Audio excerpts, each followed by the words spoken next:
Urgent پیسے چاہیے تو اللہ کا یہ نام 71 بار پڑھ لو، اسی وقت پیسوں کا انتظام ہو جائے گا۔ ایک بار آزما کر ضرور دیکھ لینا۔ بسم اللہ الرحمن الرحیم۔ ناظرین، پیسوں کی ضرورت پڑ جائے تو آپ کو کسی کے پاس جانے کی ضرورت نہیں، کسی سے مانگنے کی ضرورت نہیں، 1,00,000 2,00,000 50 لاکھ جتنی بھی ضرورت ہے، بس آنکھیں بند کر کے آپ نے اللہ کا یہ نام پڑھنا شروع کر دینا ہے۔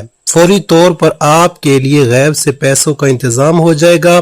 آج آپ کو سینے کا راز بتا رہا ہوں۔ یہ ایک ایسا وظیفہ، ایک ایسی تسبیح کا عمل ہے، اگر آپ اس نیت سے کریں گے، میرے اللہ مجھے دولت عطا کر دے، میری ساری غریبی کو ختم کر کے مجھے امیر بنا دے، ہمارے گھر میں بہت زیادہ پیسہ آ جائے، دولت آ جائے، رزق ہی رزق آ جائے، تو آپ نے کامل یقین کے ساتھ اللہ پر بھروسہ کرتے ہوئے یہ وظیفہ پڑھنا ہے۔ فوری طور پر پیسوں کا انتظام ہو جائے گا۔ بس جس بندے کو ضرورت ہے فوری طور پر یہ وظیفہ کر لے۔ اس میں دن کی بھی کوئی قید نہیں کہ آپ ہفتے کو کریں گے، پیر کو کریں گے، بدھ کو کریں گے، جس وقت بھی کریں گے، سارا دن، سارے لمحات، ہر لمحہ، ہر گھڑی اللہ کی بنائی ہوئی ہے، بس اس کی بارگاہ میں بڑھنے کے لیے بیٹھ جائیے۔ یہ آزمودہ عمل آپ کو بتا رہا ہوں، ایک ایسا خاص عمل کہیں سے نہیں ملے گا، کوئی نہیں بتائے گا، اس کو سمجھ لیں۔ جس کو سمجھ آ گئی وہ لاکھوں کروڑوں کا مالک بن جائے گا، فوری طور پر مالا مال ہو جائے گا۔ ناظرین، یہ اتنا مجرب، اتنا طاقتور عمل ہے کہ یہ وظیفہ پڑھتے ہی غیبی مدد کا انتظام ہونا شروع ہو جاتا ہے۔ آج اگر آپ لاکھوں کروڑوں کا مالک بننا چاہتے ہیں تو میرا رب بنا دے گا۔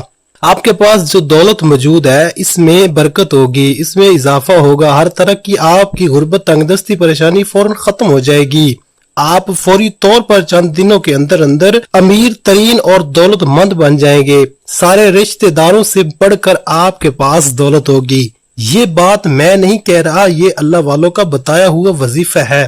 اسی طریقے سے انہوں نے یہ وظیفہ بتایا، اسی طریقے سے میں آگے آپ تک پہنچا رہا ہوں۔ یہ اللہ کے اسم مبارک کا وظیفہ ہے، یہ رزق اور دولت کے لیے بادشاہ وظیفہ ہے۔ بڑے بڑے بادشاہ، بڑے بڑے فقیر اس عمل کو کر کے بادشاہ بن گئے۔ اس لیے جو رزق اور دولت کا متلاشی ہے، کہیں اور نہ بھاگے، کسی اور کے پاس جانے کی ضرورت نہیں، کہیں سے مانگنے کی ضرورت نہیں، بس یہ زندگی کا پہلا اور آخری وظیفہ سمجھ کر لے۔ جو لوگ یہ شکوہ کرتے ہیں، جو کہتے ہیں کہ ہم بڑے بڑے وظائف پڑھ پڑھ کر تھک چکے ہیں، کہیں سے کوئی فائدہ نہیں ہو رہا، آؤ آج آپ کو وہ عمل بتا رہا ہوں جو مٹی کو سونا بنانے والا عمل ہے، آپ کی زندگی، آپ کی نسلوں کو آباد کرنے والا عمل ہے۔ پوری زندگی آپ کے گھر سے مال و دولت ختم نہیں ہوگی، اور دولت کی جتنی بھی کمی آپ کے گھر میں ہے، اس عمل کے بعد کوئی کمی آپ کے گھر میں نہیں رہے گی۔ اس میں مبارک کو آپ نے اسی ترتیب کے ساتھ پڑھنا ہے جس ترتیب سے میں بتا رہا ہوں۔ بس توجہ اس بات کی ضروری ہے کہ آپ نے یقین کامل اور اللہ کی ذات پر مکمل بھروسہ کرتے ہوئے اسے پڑھنا ہے۔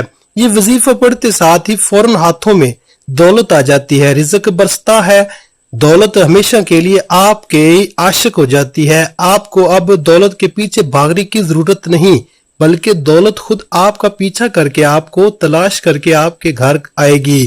یہ عمل نہ کیا تو ساری زندگی میں کچھ بھی نہیں سوائے پچھتاوے کے۔ اگر آپ اپنے حالات بدلنا چاہتے ہو تو فوری طور پر اللہ کی جانب رجوع کر لو گے تو فتح ملے گی، ہر مقصد میں کامیابی ملے گی، اور انشاءاللہ مقدر سنور جائے گا۔ وقت کی نزاکت کو مد نظر رکھتے ہوئے آئیے ناظرین آج کے اس بابرکت عمل کی طرف چلتے ہیں۔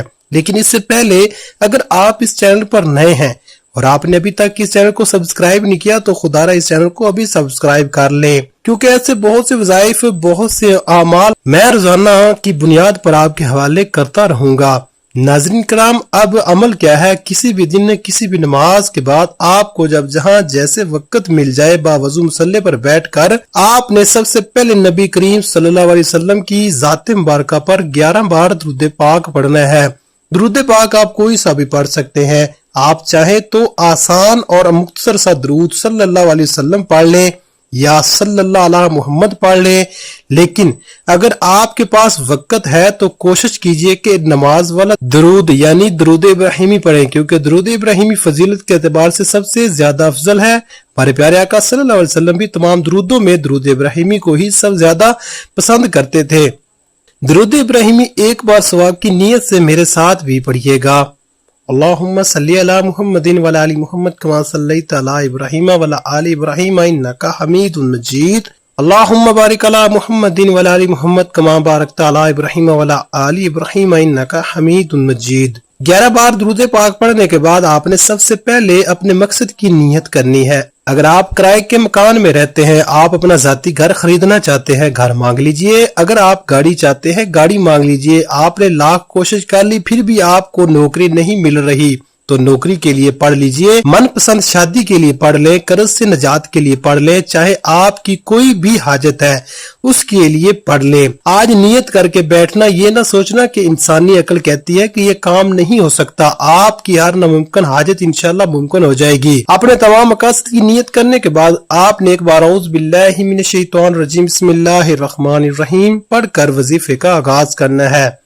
اور سب سے پہلے نمبر پر جو وظیفہ آپ نے پڑھنا ہے وہ وظیفہ ایک قرآنی سورت کا وظیفہ ہے، اور وہ قرآنی سورت سورہ کوثر ہے۔ سورہ کوثر ایسی طاقتور سورہ مبارکہ ہے کہ آپ کے کاروبار میں بندشیں ہیں، آپ کے بچوں کے رشتوں میں جتنی بھی رکاوٹیں ہیں، آپ کے گھر میں جتنے بھی جادو جنات کے اثرات ہیں، آپ کی اولاد پر جتنی بھی نظر بد ہے، انشاءاللہ سب کی سب جڑ سے ختم ہو جائے گی۔ سورۃ الکوثر پڑھنے سے تقدیریں بدل جاتی ہیں، نصیب کھل جاتے ہیں۔ سورہ کوثر قرآن پاک کی سب سے چھوٹی سورت ہے لیکن اس کے فائدے بے شمار ہیں۔ سورہ کوثر کی تلاوت سماعت فرما لیں۔ بسم اللہ الرحمن الرحیم انا اعطیناک الکوثر فصل لربک وانحر ان شانئک ھو الابتر۔ سورہ کوثر کو آپ نے صرف 11 بار پڑھنا ہے۔ سورہ کوثر کو صرف 11 بار پڑھنے سے آپ کے کاروبار سے بندشیں ٹوٹ جائیں گی، بیٹی کے رشتے میں رکاوٹیں ختم ہو جائیں گی، گھر سے جادو جنات کے اثرات ختم ہو جائیں گے، دکان دفتر کاروبار نظر بد حسد جادو جنات سے اللہ کی حفاظت میں چلے جائیں گے۔ تو پھر دنیا کی کون سی طاقت آپ سے آپ کی کامیابی کو چھین سکتی ہے؟ آپ نے سورۃ کوثر کو توجہ کے ساتھ، دھیان کے ساتھ، پورے خلوص نیت سے صرف 11 بار پڑھنا ہے۔ جب آپ پہلے نمبر پر سورۃ کوثر پڑھ لیں تو پھر فوری طور پر آپ نے دوسرے نمبر پر جو وظیفہ پڑھنا ہے وہ وظیفہ سورۃ اخلاص کا وظیفہ ہے۔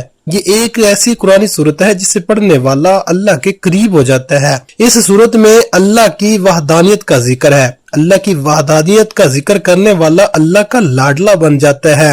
آپ نے سورہ اخلاص کو صرف 11 بار پڑھنا ہے۔ یاد رکھیے کہ سورہ اخلاص صرف 3 بار پڑھنے سے ایک مکمل قرآن مجید کا ثواب ملتا ہے۔ سورہ اخلاص کی تلاوت سماعت فرما لیں۔ بسم اللہ الرحمن الرحیم قل هو اللہ احد اللہ الصمد لم یلد ولم یولد ولم یکن لہ کفوا احد۔ سورہ اخلاص کو صرف 11 بار پڑھنے کے بعد کرم کی نظر ہو جاتی ہے، پھر بندہ جس طرف قدم بڑھاتا ہے کامیابی اس کا مقدر ہو جاتی ہے، وہ جس چیز میں ہاتھ ڈالتا ہے وہ سونا ہو جاتی ہے، وہ جو کئی سالوں سے نہ مل سکا آج سورہ اخلاص کو صرف 11 بار پڑھتے ہی مل جائے گا۔ سورہ اخلاص کو پڑھنے کے بعد آج کا تیسرا اور آخری وظیفہ آپ نے پڑھنا ہے، جس کے بغیر یہ عمل نامکمل ہے، جس کے بغیر یہ وظیفہ مکمل ہو ہی نہیں سکتا، اور یہ وظیفہ آج کے اس عمل میں ریڑھ کی ہڈی کی طرح ہے۔ یہ ایسا وظیفہ ہے جس کو پڑھتے جائیے گا، اس کے کمالات، اس کے فیوز و برکات ابھی آپ کو دیکھنے کو مل جائیں گے کہ کس قدر آپ کی زندگی میں بہار آنے والی ہے۔ اب آخر میں وہ خاص اس میں پاک بتانے لگا ہوں، وہ خاص عمل بتانے لگا ہوں جس کے ذریعے آپ کی زندگی میں بہار آئے گی، جس کے ذریعے آپ کو مال و دولت ملے گی، جس کے ذریعے اللہ کا کرم آپ پر برسے گا۔ آپ نے آنکھیں بند کر کے اللہ کا ذاتی اور صفاتی نام یا اللہ یا غنی پڑھنا ہے۔ آپ ان دونوں ناموں کو ملا کر پڑھیں گے تو ایک شمار ہوگا۔ آپ نے کیسے پڑھنا ہے اور کتنی بار پڑھنا ہے توجہ کیجیے گا۔ یا اللہ یا غنیو 1 بار ہو گیا، یا اللہ یا غنیو 2 بار ہو گیا، یا اللہ یا غنیو 3 بار ہو گیا۔ اس طرح سے آپ ہاتھ کی انگلیوں پر پڑھ لیں یا آپ تسبیح کے دانوں پر پڑھ لیں، آپ نے صرف 71 بار پڑھنا ہے۔ یہ جو وظیفہ آپ کو بتا رہا ہوں اسے بتانے اور سمجھانے میں تھوڑا وقت ضرور لگ رہا ہے، لیکن جب آپ یہ وظیفہ کرنے لگیں گے تو آپ کو بالکل بھی زیادہ وقت نہیں لگے گا۔ جب آپ یہ تینوں مال بتائے گئے طریقے اور ترتیب سے پڑھ لیں تو آخر میں پھر 11 بار درود پاک لازمی پڑھیے گا جو آپ نے عمل کے شروع میں پڑھا تھا۔ اب آپ کا عمل مکمل ہو گیا۔ اس وظیفے کی برکت سے اللہ پاک آپ کی تمام حاجات، تمام خواہشات، تمام نیک تمنائیں پوری فرمائے گا۔ اس وظیفے کے بعد نہ صرف آپ کو عزت ملے گی بلکہ دولت، کامیابی، شہرت بھی آپ کا مقدر بن جائے گی، دنیا آپ کے قدموں میں ہوگی۔ آپ نے اس وظیفے کو بتائے گئے طریقے اور ترتیب سے پڑھ لیا، اب رب سے انعامات لینے کا وقت ہے۔ کئی لوگ وظائف پڑھ کر اٹھ جاتے ہیں، دعا نہیں مانگتے، اور دعا سے پہلے جو سب سے اہم بات آپ نے دونوں ہاتھ جوڑ کر اپنے گناہوں کی سچی توبہ کرنی ہے۔ ہوتا کیا ہے کہ بعض اوقات انسان اپنے گناہوں کی پکڑ میں آ جاتا ہے، اور جب گناہوں کی پکڑ میں انسان آ جائے تو نہ دعائیں قبول ہوتی ہیں، نہ ہی وظیفوں کا کوئی فائدہ ہوتا ہے۔ اس لیے آپ نے اپنے گناہوں کی سچی توبہ کرنی ہے۔ سچی توبہ کرنے کے بعد رب کریم سے ہاتھ اٹھا کر ضد کر کے مانگنا شروع کر دینا ہے کہ مولا کریم، آج رزق بھی چاہیے، آج دولت بھی چاہیے، آج تیرے سامنے بھکاری بن کر، فقیر بن کر بیٹھا ہوں، آج ہماری حاجات کو پورا فرما، صغیرہ و کبیرہ گناہوں کی معافی مانگ لیجئے۔ یہ نہ ہو کہ گناہوں کی پکڑ سے پورا سال تنگدستی کا، بربادی کا سبب بن جائے۔ سچی توبہ کرنے کے بعد ضد کر کے اپنی خواہش مانگیے۔ اب انعامات لینے کا وقت ہے، اب جھولیاں بھرنے کا وقت ہے، رب سے اپنی ہر بات منوانے کا وقت ہے۔ ضد کر کے مانگیے، میرا رب 70 ماؤں سے زیادہ پیار کرتا ہے، اتنا نوازے گا کہ آپ کو سمجھ ہی نہیں آئے گی کہ یہ رزق، یہ مال و دولت کہاں سے آ رہا ہے۔ اللہ آپ کو بہتر نہیں بہترین سے نوازے گا انشاءاللہ۔ دعا ہے کہ رب کریم میرا سنانا اور آپ کا سننا اپنی پاک بارگاہ الہی میں قبول و منظور فرمائے، آمین یا رب العالمین۔ ناظرین، اپنے رزق میں برکت اور وسعت کے لیے اللہ تعالیٰ کے 99 ناموں میں سے کوئی ایک نام کمنٹ سیکشن میں ضرور لکھیے گا۔ اللہ تعالیٰ ہم سب کا حامی ناصر ہو، آمین۔ السلام علیکم ورحمۃ اللہ وبرکاتہ۔